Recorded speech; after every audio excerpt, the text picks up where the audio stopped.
Police action मोडवर कन्ना चौकात रात्री 10 नंतर विनाकारण फिरणाऱ्यांवर केली कारवाई।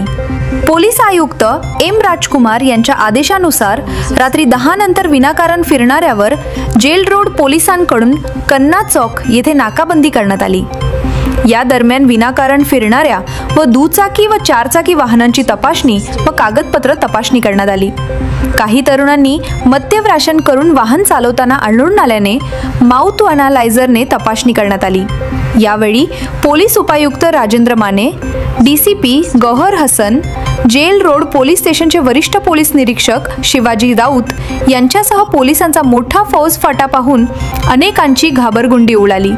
याबाबत अधिक माहिती देताना पोलीस उपायुक्त राजन माने काय म्हणाले पहा।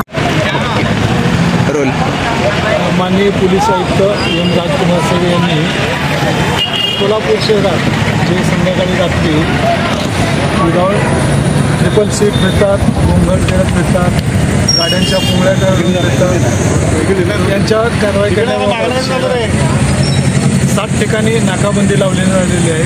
तसेच पायी पेट्रोलिंग, पायी गस्त सुरू आहे, जेणेकरून शहरात शांतता सुव्यवस्था चांगली जाणावी, सामान्य नागरिकाला जीवन सुकर व्हावं या दृष्टीने नाकाबंदी लावण्यात आलेली आहे। आणि सोलापूर वासियांनी पोलिसांना सहकार्य करून विनाकारण काही काम नसताना रस्त्यावर फिरू नये, गर्दी गोंगाट करू नये, असं सोलापूर शहर पोलिसांच्या वतीने मी आवाहन करतो।